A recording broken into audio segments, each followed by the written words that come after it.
നമസ്കാരം. ഇന്ത്യ സന്ദർശിച്ച Russian president Putin രാഷ്ട്രപതി ദ്രൗപദി മുർമു നൽകിയ അത്താഴ വിരുന്നിൽ പ്രതിപക്ഷത്തെ അവഗണിച്ചിട്ടും ക്ഷണം സ്വീകരിച്ച ശശി തരൂരിന് കിട്ടിയത് വലിയ പ്രാധാന്യം തന്നെയാണ്.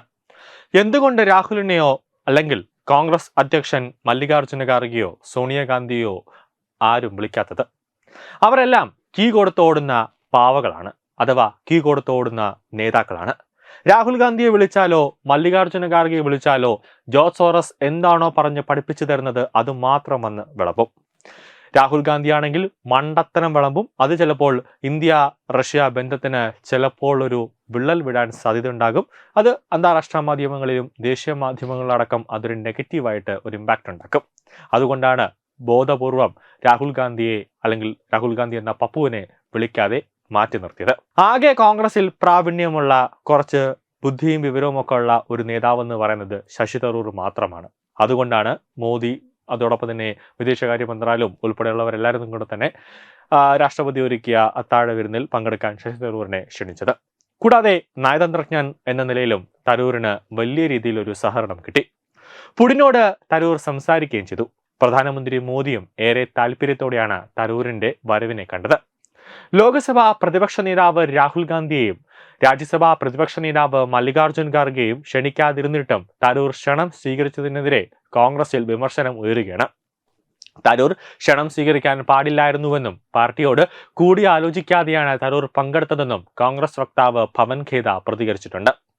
എന്തുകൊണ്ടാണ് മറ്റുള്ളവരെ വിളിക്കാത്തതെന്ന് തനിക്കറിയില്ല എന്നും അത്താഴ വിരുന്നിൽ പങ്കെടുക്കുമെന്നും ശശി തരൂർ നിലപാട് വ്യക്തമായി തന്നെ അറിയിച്ചിരുന്നു. കേന്ദ്രം നടത്തിയ ഗുരുതരമായ പ്രോട്ടോകോൾ ലംഘനമാണെന്ന് കോൺഗ്രസ് വക്താവ് പവൻ ഖേഡ കുറ്റപ്പെടുത്തി. വിദേശ നേതാക്കളുമായി സംസാരിക്കുന്നതിൽ നിന്ന് പ്രതിപക്ഷത്തെ കേന്ദ്രം തടയുന്നുവെന്ന് കഴിഞ്ഞ ദിവസം രാഹുൽ ഗാന്ധിയും ആരോപിച്ചിരുന്നു. വാജ്പേയി, മൻമോഹൻ സിംഗ് സർക്കാരുകൾ വരെ പിന്തുടർന്ന കീഴ്വഴക്കം മോദി പാലിക്കുന്നില്ല എന്നാണ് കോൺഗ്രസ് ആരോപിക്കുന്നത്. ഇതിനിടെയാണ് തരൂർ ആ വിരുന്നിലെ പ്രധാന താരമാകുന്നത്. ജയറാം രമേശും ശശി തരൂരിനെ വിമർശിച്ചുകൊണ്ട് രംഗത്തെത്തി. രാഹുൽ ഗാന്ധിക്കും മല്ലികാർജുൻ ഖാർഗെയ്ക്കും ക്ഷണമില്ലാത്ത വിരുന്നിൽ ശശി തരൂർ പങ്കെടുത്തത് മോശമായി എന്നാണ് കോൺഗ്രസ് വിലയിരുത്തുന്നത്. കേന്ദ്ര സർക്കാർ കളിക്കുന്ന കളി കോൺഗ്രസ് അംഗങ്ങൾ മനസ്സിലാക്കണമെന്നും അതിന്റെ ഭാഗമാകരുതെന്നും കോൺഗ്രസ് വക്താവ് പവൻ ഖേര പറയുന്നുണ്ട്. ജനാധിപത്യ പാരമ്പര്യങ്ങൾക്കും വ്യവസ്ഥയ്ക്കും അനുസൃതമല്ല ഈ നീക്കമെന്നാരോപിച്ച് മുതിർന്ന കോൺഗ്രസ് നേതാവ് സൽമാൻ ഖുർഷിദും വിമർശനവുമായി രംഗത്തെത്തിയിട്ടുണ്ട്. എന്നാൽ റഷ്യൻ പ്രസിഡന്റിന്റെ അത്താഴ വിരുന്നിലേക്ക് തന്നെ ക്ഷണിച്ചത് കോൺഗ്രസ് നേതാവ് എന്ന നിലയിലല്ല എന്നാണ് തരൂർ പറയുന്നത്.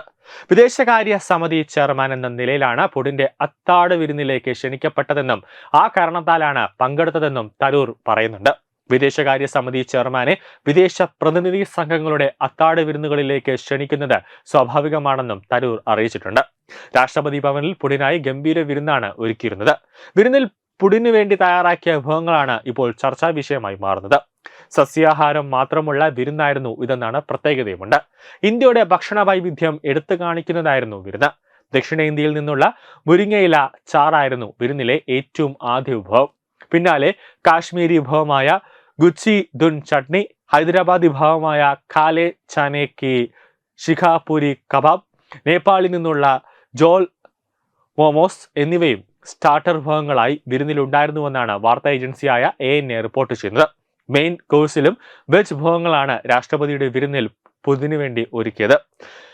സഫ്രാനി പനീർ റോൾ, പാലക് മെത്തി മട്ടർ, തന്തൂരി ബർവാൻ ആലു, അച്ചാരി ബെഗൻ, അതോടൊപ്പം തന്നെ മഞ്ഞ ദാൽ തഡ്ക എന്നീ ഉത്തരേന്ത്യൻ വിഭവങ്ങളും പ്രധാന വിഭവങ്ങളുടെ മെനുവിൽ ഉണ്ടായിരുന്നു.